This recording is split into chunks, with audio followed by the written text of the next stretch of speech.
The world produces enough plastic each year to build 50 pyramids of Giza. That's over 350 million tons of candy wrappers, PVC pipes, and synthetic t-shirts. While most of it ends up in landfills, 8 million tons of plastic winds up in our oceans each year, where most of it finds its way into massive garbage patches around the world. And the biggest of them all is called the Great Pacific Garbage Patch. If you picked up each piece of plastic in the Great Pacific Garbage Patch, you'd carry away about 1.8 trillion individual pieces. That's 10 times more plastic pieces than there are stars in our Milky Way galaxy. And it would weigh a whopping 80,000 tons, equivalent to the weight of 3 Statues of Liberty. Half of the entire patch is made of plastic fishing nets, lines, and ropes, which come from intense fishing activity near the area. The other half is mostly hard plastics and films, like water bottles and plastic wrap. But don't let the name Great Pacific Garbage Patch fool you. It doesn't look like a giant mountain of trash at all. It's actually scattered over a region of ocean that's twice the size of Texas, according to some estimates. So if you wanted to pick up every piece of plastic, it would take you 121 days at a walking pace of 5 kilometers per hour to cover the entire area. Though in reality, there's no true end, since the garbage patch is constantly ebbing and flowing with the ocean currents. But let's pretend we could scoop it all up into one place. There'd be enough plastic to fill 100 Boeing 747 planes. And the patch is only getting bigger. It's actually been growing exponentially larger for nearly 70 years. Partly because once the plastic is there, it'll stick around for centuries. Those plastic fishing lines, for example, will take 600 years to break down. And even after they break down, the damage doesn't stop there. Most end up as microplastics that are too small to see with the naked eye, but can make it into the bellies of sea animals, and ultimately, the humans that will eat those animals.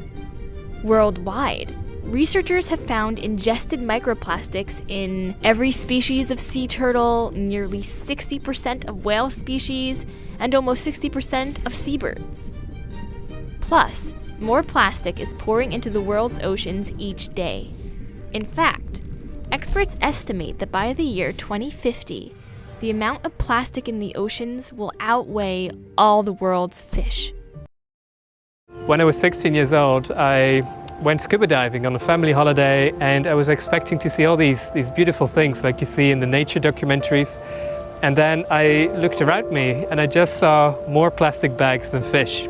I wondered, why can't we just clean this up? And that's the question that I've been working on for the past 8 years. My name is Bojan Slat, and I'm the founder and CEO at The Ocean Cleanup, where our mission is to rid the world's oceans of plastic. So Jenny is a 800-meter long floating barrier which we tow through the water. The barrier is 3 meters deep in the water. It's completely open at the bottom, which is important because it allows fish to escape. And it has flotation along the top, which helps it to keep its shape. And it's connected at each end to one of these vessels, the one that I'm standing on here and also the vessel that you can see behind me. Those vessels are moving ahead at a very slow speed. It's about 1.5 knots, which is less than 2 miles an hour. As we move through the plastic and through the water, then you get a natural flow of water caused by that movement, and the plastic is carried along those 2 barriers, which we call wings, on each side, and it's transported to a central area, and there's a collection area which we call the retention zone in the middle of that U shape. So all of the plastic flows along, it flows into that retention zone, and that enables us, after a certain time, maybe once a week, to bring the 2 vessels together, hand one wing of Jenny to the other vessel so they're holding both, and the other vessel can go around to the back of the system and pick up the retention zone, which has all the plastic inside. Then we take the plastic from the retention zone, empty it all out onto the deck. We separate it into different materials according to different recycling streams. We package it up and we take it back onto shore, and then we can send it for recycling.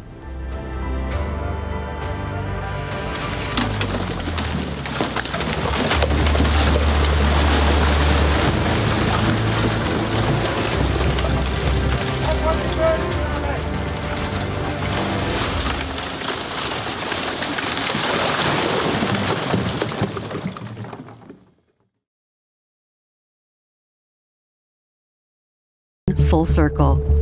This is how it works. Our team cleans plastic out of the Great Pacific Garbage Patch. To certify the plastic's origin, the plastic is weighed, tagged, and sealed, then brought to shore. Here, the plastics are sorted by polymer type before recycling it into granulate. An independent accredited laboratory ensures the material meets all necessary safety and material standards. Working with renowned sustainability designers, we come up with a timeless and recyclable product design. Our first product? Sunglasses. With the material and design ready, the sunglasses are ready to be manufactured and shipped to our supporters, people who have given this plastic a second chance. Because we are a non-profit, 100% of the proceeds will go back into continued cleanup operations. And here's the impact. For every pair of sunglasses sold, we estimate that we can clean the area of 24 football fields worth of trash in the Great Pacific Garbage Patch, cleaning up more and more plastic with every product line. Going full circle until we have achieved our mission, ridding the world's oceans of plastic.